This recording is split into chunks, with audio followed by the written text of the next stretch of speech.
Good afternoon. I hope you've had a great start to your week. If you have a question or concern between these 2-week updates, please feel free to reach out to Erilyn or me. Face masks and social distancing reminder. Residents and staff continue to be required to wear face masks correctly at all times when outside your home and inside all community buildings. When outside the building and on ACT's property, masks are recommended but not required unless you are within 6 feet of another person. If you wear a disposable mask, please replace it when it gets dirty. If you wear a cloth mask, please hand or machine wash it often so it remains clean. Overnight departures. Please continue to notify your wellness office in advance of any overnight departure to see if you need to be rapid tested upon your return. Daily independent living visitors. Visitors, both family and non-family, continue to be permitted in your independent living home in accordance with the following parameters. Provide advance notice so that your visitors can be welcomed at the guardhouse. No more than 4 visitors allowed per visit. Visits are limited to the hours of 8 a.m. to 8 p.m. 7 days per week. Visitors must answer and pass all screening questions to enter the campus. Visitors cannot access common areas other than to travel to your apartment and must follow all COVID-19 protocols, including mask wearing and social distancing. Overnight independent living visitors. No more than 4 overnight family visitors are allowed to visit for up to 7 nights. You must get pre-approval of overnight visitors by Erilyn or me at least 1 week in advance. Please be prepared to let Erilyn and me know where your family members will be coming from so we can look into if they're coming from what's considered to be a hotspot. Overnight family visitors cannot access common areas other than to travel through to your apartment and must follow all COVID-19 protocols, including mask wearing and social distancing. Oakbridge Terrace and Willowbrook Court visitation. Please continue to call 562-7400, extension 3521, Monday through Friday during normal business hours to schedule a visit with a loved one in Oakbridge Terrace or Willowbrook Court. The appointment scheduler will call you back as soon as they can. Visitation time slots are limited, so please be understanding if your ideal time is not available. Outside care providers. Those who provide regularly scheduled services in your home continue to be allowed to provide those services if they comply with all screening requirements, including, and very importantly, having the COVID-19 test completed weekly. The outside care providers are responsible for getting tested, the costs associated with the testing, and for showing their negative test result every time they come to the front gate. Any outside care providers who do not comply with all of these conditions will not be permitted on campus. Deliveries. All packages are to be will continue to be delivered to the campus reception area located at East. So on weekends they will be available for pickup from 8:30 till 5 p.m. Monday morning and during the week, the campus van driver will deliver them to the West Business Office as usual. On the weekends, this gives all campus residents the entire day to pick up packages from the campus reception area at East. G Building is in need of a volunteer or volunteers to deliver daily newspapers. The route takes about 25 minutes. If you can help, please call Therese at 770-9522. Some staffing updates. Maintenance. We continue to have 3 openings in maintenance we are trying to fill, along with our beloved Justin Bass being out for several more weeks. Please continue praying for a successful recovery and return to work for Justin. We have added 1 more maintenance gentleman, so that means there's 2 openings along with Justin. He will be in the onboarding process soon. Landscaping and security. We have openings in landscaping and security we are trying to fill as well at this time. Oakbridge Terrace update. We recently welcomed 3 new staff members to the Oakbridge Terrace team, 1 full-time nurse and 2 per diem CNAs. Some department updates. Willowbrook Court. I'm thrilled to announce that Willowbrook Court at Indian River Estates is listed as one of the best long-term care facilities in the nation by U.S. News and World Report for 2020 and 21. Willowbrook Court received a 5 out of 5 rating for long-term care and 3 out of 3 for short-term rehabilitation. The centers for Medicare and Medicaid Services also released their 5-star updated results, and Willowbrook Court continues to be a 5-star building.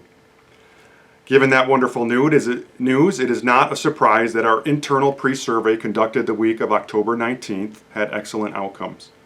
We continue to welcome pre-scheduled visitors to Willowbrook Court on a daily basis.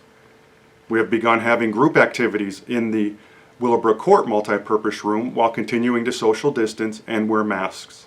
Residents are truly enjoying this. Willowbrook Court has a resident, Alice Lovely Slayton, who will be celebrating her 100th birthday on November 10th this week. We are in the process of planning additional out-of-the-box events to make the upcoming holiday season extra special for our Willowbrook Court residents. In Oak Bridge Terrace, residents enjoyed celebrating Halloween with fun hats and a pizza party. Residents continue to enjoy freedom of movement throughout the Oak Bridge Terrace building while safely social distancing and wearing masks. From the Wellness Office, all ACTS communities have been registered as a priority recipient of a COVID vaccine. Because we are a CCRC, Continuing Care Retirement Community, all areas of our community, Independent Living, Oak Bridge Terrace, and Willowbrook Court, are included as a priority group.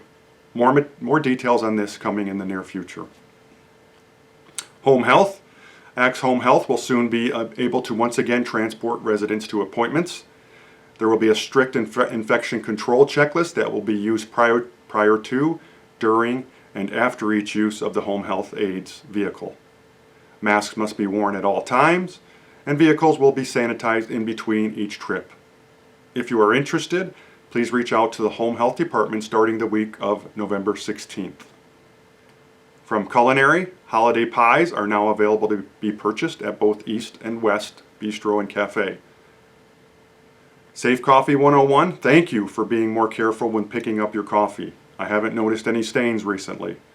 Culinary staff continues to be reminded to secure the tops on the cups, and I ask that you please continue to be very careful when transporting your coffee. Don't drink it while walking, and wait to be seated before you start drinking it. Both culinary departments appreciate hearing from you and have comment cards at the podium.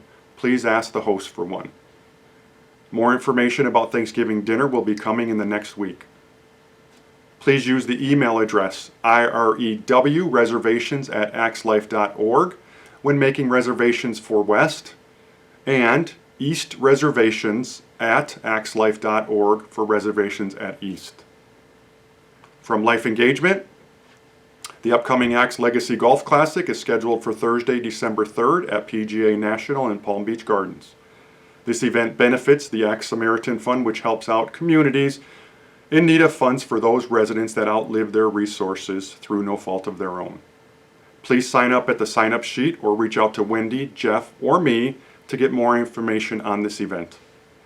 Raffle tickets go on sale for the Walk to Remember, $280 gift card basket, and East and West wine gift baskets on Tuesday, November 10th through Thursday, November 12th, from 12 to 1 and 4:30 to 6 in both the East and West lobbies. So these are nice opportunities to donate towards a great cause. Our on-campus Walk to Remember will take place on Friday, November 13th at 9 a.m., starting at the East Walking Trail four-way stop. All of this is being done to support our local Alzheimer's and Parkinson's Association.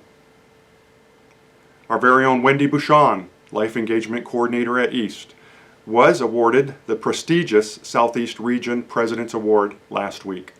She is one of 6 ACTS employees to receive the award out of over 8,000 employees. If you haven't already done so, please be sure to congratulate Wendy.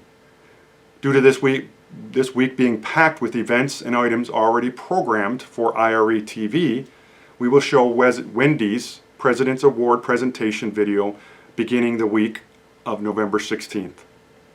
We did show it this past weekend. We'll start showing it again the week of November 16th.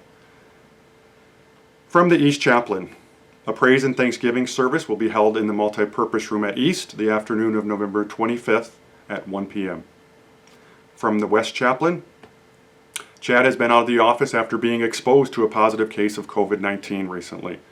He has been asymptomatic all along, since leaving property, and we are hopeful he can return the week of November 16th.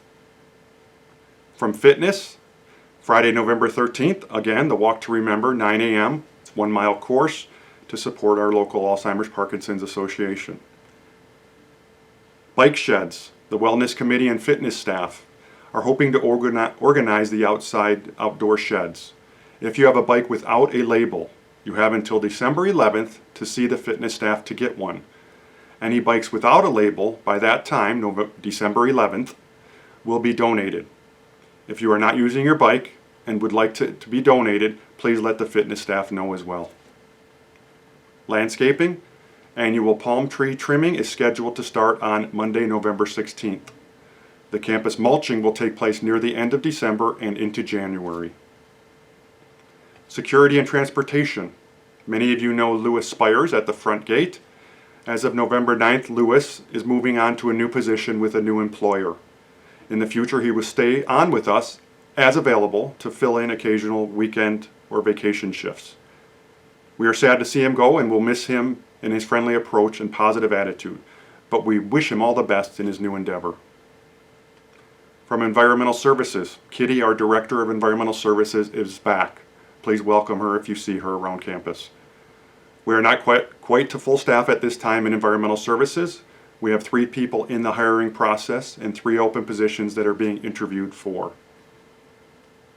A couple of project updates. The CDE hallway project. Baseboards will be added to all 3 buildings in the near future. Ceiling work will begin soon. In order to prevent damage to pictures and other items hung on the CDE hallways walls, I need the 3rd floors of CDE building to remove all personal items hung on the hallway walls by November 15th. That's 3rd floor, CDE. 2nd floor residents of C, D, and E buildings will need to remove all their personal items hanging on the hallway walls by November 22nd. That's 2nd floor by November 22nd, CDE. And 1st floor residents of CDE buildings will need to remove all personal items hanging on the hallway walls by November 30th. That's again, CDE building, 1st floor, November 30th. Please keep all items removed from the hallway walls in your apartment until further notice.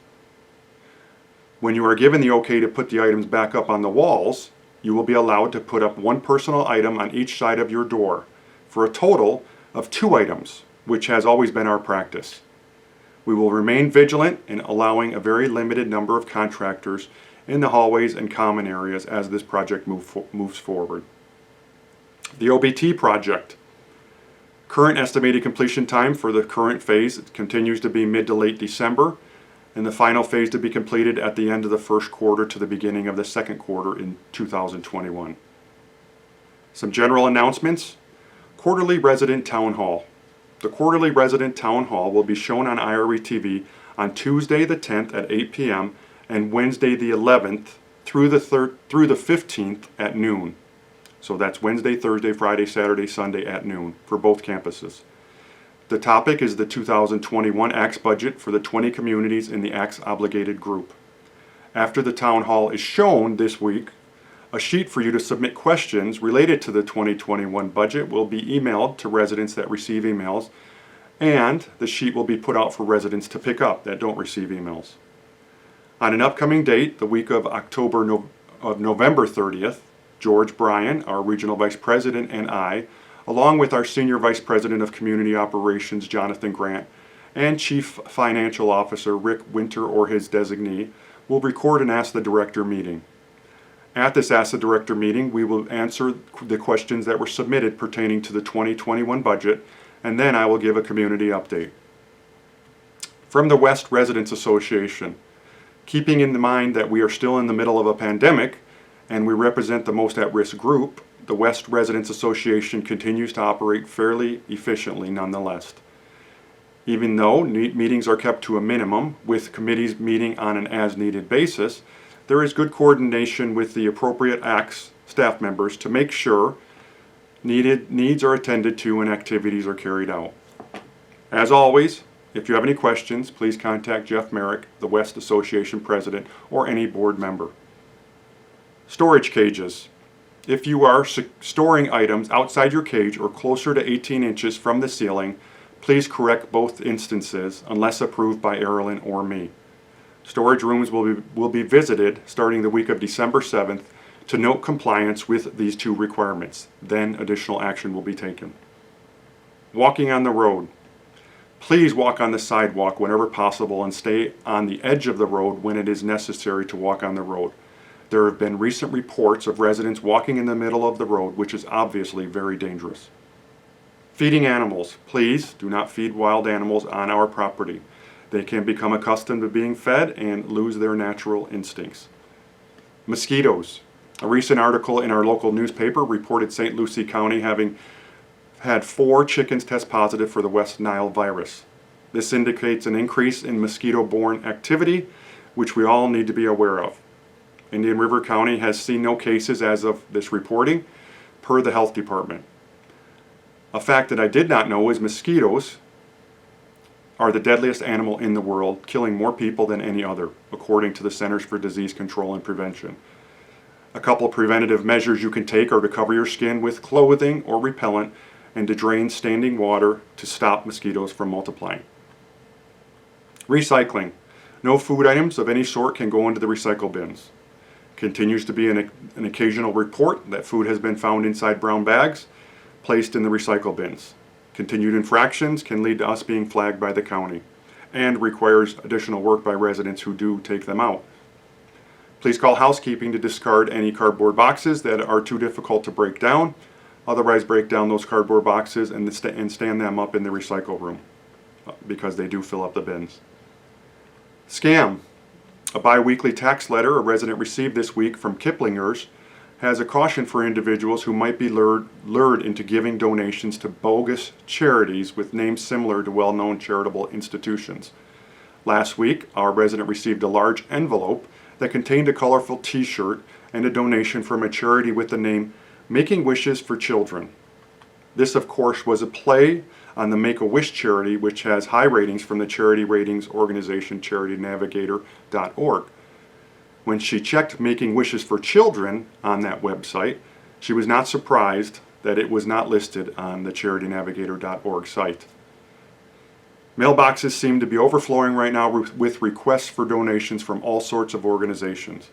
Beware that many of the correspondences you receive in the mail come from criminal entities claiming to be 501c3 charities when in fact they are not. Therefore, donations made to them will be disallowed by the IRS as a deduction. Also, please remember to never give any personal information out over the phone if you receive threatening calls saying you are being investigated. Memos. Please check your emails and the areas where memos are put out on a daily basis to make sure you are keeping up with current communication.